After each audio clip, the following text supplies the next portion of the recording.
Selamat datang di sesi pembahasan teknis dari tugas hari ini, yaitu Analog to Digital Conversion atau ADC. Hari ini kita akan mengimplementasikan sistem ADC yang diintegrasikan dengan Pulse Width Modulation atau PWM. Mengapa sistem ini penting? Karena di dunia nyata, sebagian besar sensor memberikan data dalam bentuk tegangan analog, sementara microcontroller adalah perangkat yang digital. Rangkaian di layar ini adalah jembatan untuk hal tersebut. Kita menggunakan potensiometer sebagai sumber input analog dan LED sebagai aktuator yang intensitas cahayanya kemudian akan dikontrol secara digital. Mari kita lihat skema di Proteus. Ini adalah ATmega16, sebuah workhorse dalam dunia microcontroller 8 bit. Di sisi input ada potensiometer 5000 ohm yang terhubung ke PA3 atau ADC3. Mengapa kita beri kapasitor di sana? Ini adalah teknik decoupling untuk mengurangi noise agar pembacaan ADC stabil. Di sisi output kita menggunakan PD7 yang terhubung ke LED. Pin ini istimewa karena memiliki fitur output compare 2 atau OC2. Jadi saat kita memprogram PWM, pin inilah yang akan bertugas memodulasi lebar pulsa listrik ke LED.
Sekarang mari kita pelajari bagaimana microcontroller berpikir melalui kode stub ADC.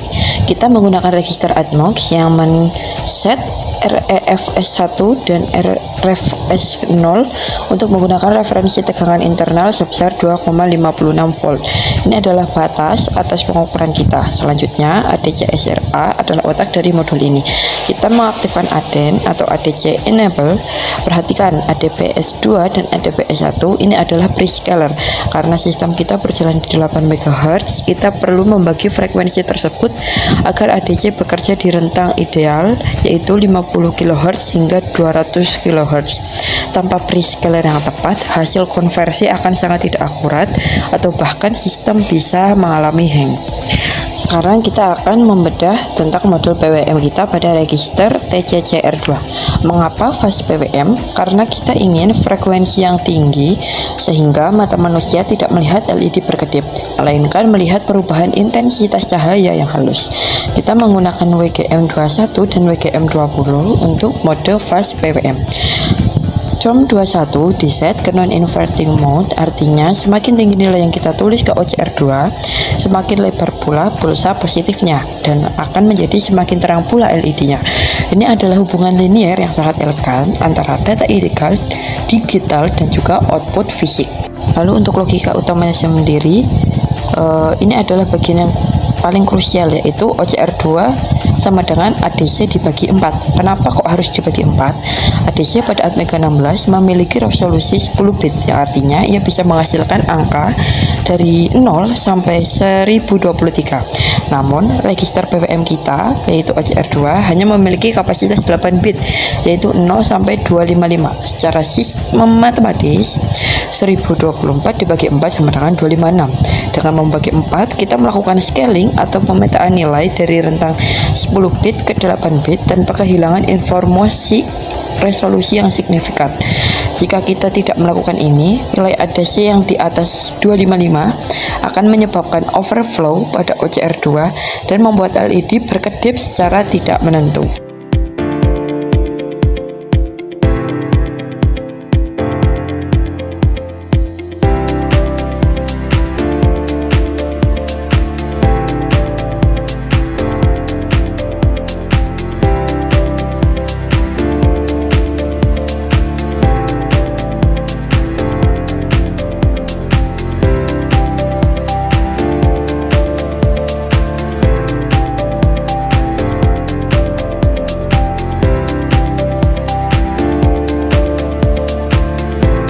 Baik, setelah seluruh kode telah dibuat, kita akan melakukan build ya. Kita cek terdapat beberapa error yang setelah kita lihat kembali ternyata ada kesalahan penulisan, dan kemudian setelah kita benarkan dan kita build kembali sudah sukses, maka kita akan langsung memasukkan kode program tersebut ke dalam rangkaian yang telah kita buat tadi di Proteus.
Baik, setelah kita selesai melakukan debugging dan juga telah menyelesaikan rangkaian, kita akan menuju ke langkah terakhir, yaitu mensimulasikan dengan cara memasukkan kode program ke dalam rangkaian.